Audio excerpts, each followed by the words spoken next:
Hello बच्चों, मेरा नाम है मानसी शर्मा और हम पढ़ रहे हैं क्लास 5th की इंग्लिश। बच्चों, आज हम जिस चैप्टर को पढ़ने वाले हैं उसका नाम है से नो टू टबैको, तंबाकू को ना कहो। क्या है ये कहानी, चलो जानते हैं। A classroom is looking almost empty, the teacher enters.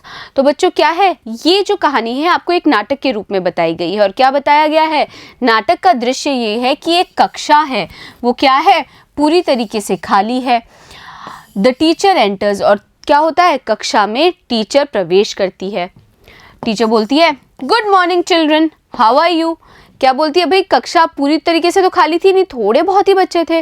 तो टीचर बोलती है गुड मॉर्निंग बच्चों, तुम सब कैसे हो।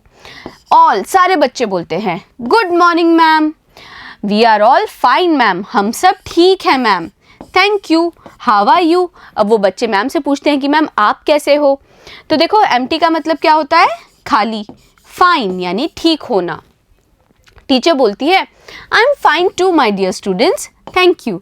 टीचर कहती है मेरे प्यारे बच्चों मैं भी ठीक हूँ। Why are there so few students in the class today, आज की कक्षा में इतने से बच्चे क्यों हैं, इतने कम बच्चे क्यों हैं। फिर कविता उत्तर करती है ma'am Rinku's father has died today, Rinku के पिता की मृत्यु हो गई आज। So all the children of that colony have not come, इसीलिए जिस कॉलोनी में रिंकू रहता था उस कॉलोनी के जो बच्चे हैं वो नहीं आए स्कूल। टीचर बोलती है हे भगवान what happen to him. Teacher क्या कहती है, हे भगवान क्या हुआ उन्हें। कविता बताती है he died of oral cancer. तो क्या बोली कि भाई ओरल कैंसर के वजह से उनकी मृत्यु हुई। ओरल यानी कि बच्चों मुंह संबंधी, है ना, मुंह से संबंधी उनको कैंसर हुआ और इस वजह से उनकी मृत्यु हो गई। टीचर ने पूछा हाउ ओल्ड वॉज ही, उनकी क्या उम्र थी। कविता ने बताया ही वॉज 35, उनकी उम्र थी 35। तो देखो हैपन का मतलब क्या होता है, हुआ, और ओरल यानी कि मुंह संबंधी। टीचर ने कहा how did he gate cancer, उन्हें कैंसर कैसे हुआ। कविता ने फिर बताया the doctor says that it's because of his habit of chewing tobacco. तो कविता ने कहा कि डॉक्टर कहता है कि ऐसा हुआ उनकी हैबिट की वजह से, उनकी आदत की वजह से चबाने की तंबाकू को। He couldn't even eat due to wounds and blisters in his mouth, और वो तो खाना भी नहीं खा पा रहे थे क्योंकि क्या हुआ था, उनके मुंह में घाव हो गए थे और छाले हो गए थे। तो बच्चों यहाँ पे देखो हमने क्या क्या वर्ड्स पढ़े। पहला है हैबिट यानी कि आदत, चू यानी चबाना, वूंड्स यानी घाव और ब्लिस्टर्स मतलब छाले। पीयूष ने कहा ma'am he used to smoke too, ma'am वो धूम्रपान भी करते थे। मीना बोली yes ma'am I saw him many times chewing gutka, ma'am मैंने उनको कई बार गुटखा चबाते हुए भी देखा था। फिर रवि बोला ma'am are tobacco chewing and smoking related to cancer. फिर रवि ने क्या पूछा, मैम टबैको चबाना और धूम्रपान करना क्या कैंसर से संबंधित है। तो देखो स्मोक यानी कि स्मोक का मतलब यहाँ पर जो है वो है धूम्रपान। एक और मतलब क्या होता है स्मोक का, एक और मतलब होता है धुआं। टीचर ने कहा यस माई डियर, हाँ मेरे बच्चों, all these things are very harmful for our health, ये सारी चीज़ें बहुत ज़्यादा नुकसानदायक है हमारी सेहत के लिए। They affect our lungs and muscles. तो तंबाकू चबाना और धूम्रपान करने से क्या होता है, अफेक्ट होता है। क्या अफेक्ट होता है, प्रभावित होता है हमारे लंग्स और मसल्स। फिर सलमा बोली ma'am Seema also choose gutkha, look at her teeth, will she be a victim of cancer.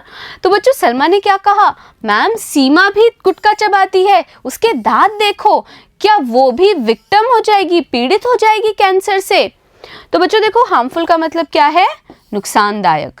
Health मतलब स्वास्थ्य, अफेक्ट मतलब प्रभावित करना, विक्टिम यानी पीड़ित। टीचर ने कहा यस इट इज़ पॉसिबल, हाँ ये संभव है। She call Seema and asks her to open her mouth. तो टीचर सीमा को बुलाती है और क्या बोलती है कि अपना मुंह खोलो। Oh my god your teeth are stained and decaying, do they ache. और फिर टीचर क्या बोलती है, हे भगवान तुम्हारे जो दांत हैं वो स्टेन्ड हैं, बिल्कुल दागदार हैं और डिके हो रहे हैं मतलब सड़ रहे हैं। डू दे एक, क्या उनमें दर्द भी होता है। तो देखो पॉसिबल का मतलब क्या होता है, संभव। स्टेन्ड मतलब दागदार, डिकेइंग मतलब सड़ते हुए, और एक यानी कि दर्द। सीमा बोली, yes ma'am, when I drink cold water I feel pain in my teeth. हाँ मैम, जब मैं ठंडा पानी पीती हूँ मेरे दांत में दर्द होता है। फिर रवि बोला, ma'am there are many children among us who chew tobacco and gutkha, और पेरेंट्स ऑल्सो डू दैट। फिर रवि बोलता है कि मैम हमारे बीच बहुत सारे बच्चे हैं जो तंबाकू चबाते हैं, गुटखा चबाते हैं, हमारे तो माता पिता भी ऐसा करते हैं। फिर टीचर ने कहा, that's alarming my dear children, ये बहुत ज़्यादा खतरनाक है मेरे प्यारे बच्चों। Look at the pouch of any gutkha, गुटके के किसी भी पैकेट को देखो। You will find a warning printed on it, तुम क्या देखोगे, एक चेतावनी देखोगे जो छपी होती है उस पाउच पर। शिवम ने बोला, yes ma'am, I have also seen a warning on my father cigarette pack.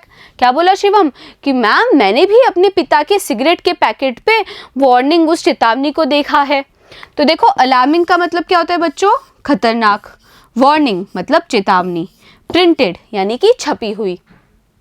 Teacher ने कहा, yes, however, in spite of warnings, people use these harmful things. Teacher ने कहा, हाँ, बावजूद उन वार्निंग्स के, चेतावनी के, लोग फिर भी इन हार्मफुल चीज़ों का इस्तेमाल करते हैं। दिस वे, इस तरीके से, they are also following the path of Rinku's father, इस तरीके से जो लोग हैं ना वो वही रास्ता अपना रहे हैं जो अपनाया है रिंकू के पिता ने। तो देखो इंस्पाइट ऑफ का मतलब क्या होता है, के बावजूद, पाथ यानी रास्ता।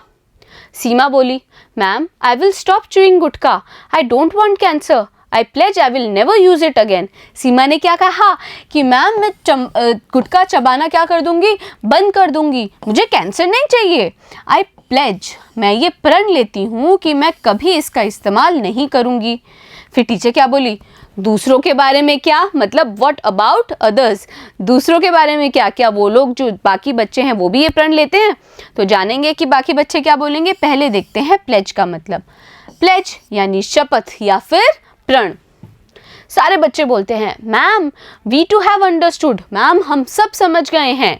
वी प्लेज नेवर टू चू गुटखा एंड टबैको, और हम ये शपथ लेते हैं कि कभी भी हम गुटखा और टबैको नहीं चबाएंगे। तो देखो अंडरस्टूड का मतलब क्या होता है, समझ गया। We will also tell the members of our family and neighbors about the evil effects of chewing gutka and smoking and request them to give up these bad habits.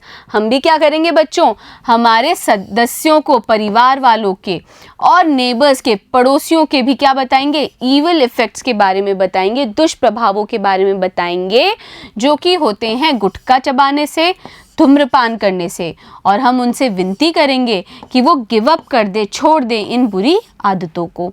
तो देखो मेंबर का मतलब क्या होता है, सदस्य, नेबर यानी पड़ोसी, इविल इफेक्ट्स यानी दुष्प्रभाव, रिक्वेस्ट यानी विनती, गिव अप यानी कि त्यागना। तो बच्चों इस चैप्टर के ज़रिए आपने भी जाना कि धूम्रपान के, गुटखा चबाने के, तंबाकू चबाने के कितने ज़्यादा दुष्प्रभाव होते हैं, आपको कैंसर भी हो सकता है। तो आप भी ये प्रण लेंगे ना कि आप खुद कभी तंबाकू नहीं चबाएंगे, गुटखा नहीं चबाएंगे, और अपने आसपास के लोगों को भी, अपने परिवार के सदस्यों को, पड़ोसियों को भी क्या करेंगे, ये चीज़ के बारे में अवगत कराएंगे। तो बच्चों अब हम मिलेंगे अगले वीडियो में और करेंगे हम इसी चैप्टर के क्वेश्चन आंसर्स। बने रहिएगा मेरे साथ।